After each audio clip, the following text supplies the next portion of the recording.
Hello friends, let me talk on my first data science vlog titled The Z Factor.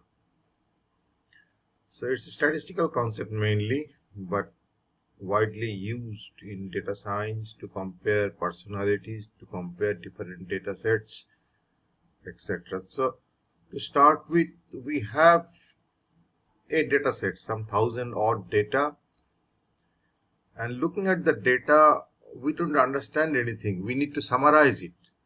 So we calculate this central tendency factors like mean, median, mode, or the uh, dispersion factors like variance, standard deviation, then other factors like skewness, kurtosis. So we draw a histogram. Okay, we draw a histogram.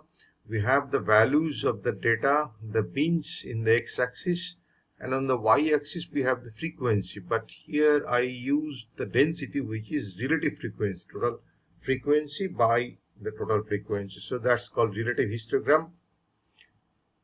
Now this histogram looks well. It's unimodal. It's not symmetric, but more or less it is bell-shaped. So we fit a standard normal curve to it. The standard normal curve, the total area under the curve is total probability 1. It has mean 0, variance 1. The fruitfulness of fitting a standard normal curve is that we can use its properties. Like, so first, going from the general normal curve to standard normal curve is the Z factor transformation. So if x is the variable and is distributed normally, then x minus mean by the standard deviation is the way we calculate the Z factor.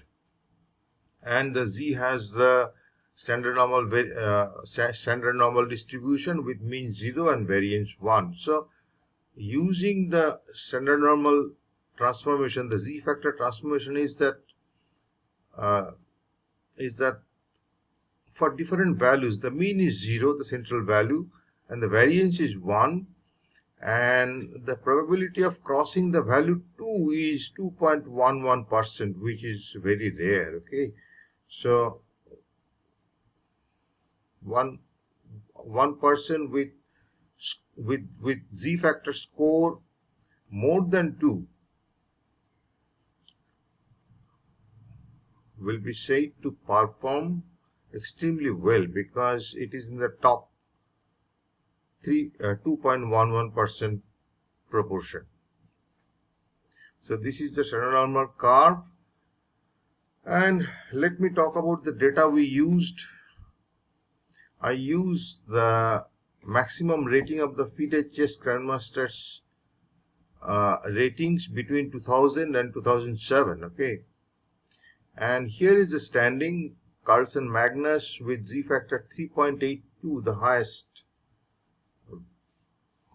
Very rare data. I mean, having a Z factor more than like 3.8 is very rare.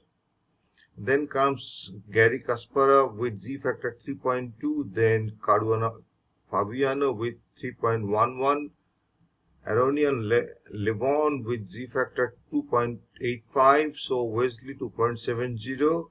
Anand Vishwanathan comes in 7th position with Z factor 2.61. Then I use the concept for Indian chess grandmasters, and Anand Vishwanathan tops the list with Z factor 2.17. Then P. Hari Krishna, Krishnan Shashikiran, Vidit Gujarati, Ajivan P. I mean, we don't see Pragyananda or Gukesh in this list because this is the data between 2000 and 2017. This is based on the data between 2000 and 2017. So these are several comparisons we can do. We can spot the personalities with extremely good performances. Then it is possible to compare personalities of different sports like chess versus cricket. We have the Z factors of the person's ratings in chess, and we have the z factor of the scores, maximum scores of persons in the cricket. Like Virat Kohli tops the list with z factor 2.35, then MGB1 with 1.80, etc. Sorry, I got busy with a call. Okay.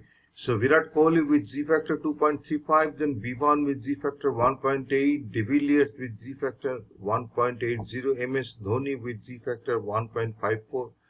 So these are the z factor of the cricketers, and these are the z factors of the chess players, and we can compare them across different domains. So I would stop here. Thank you.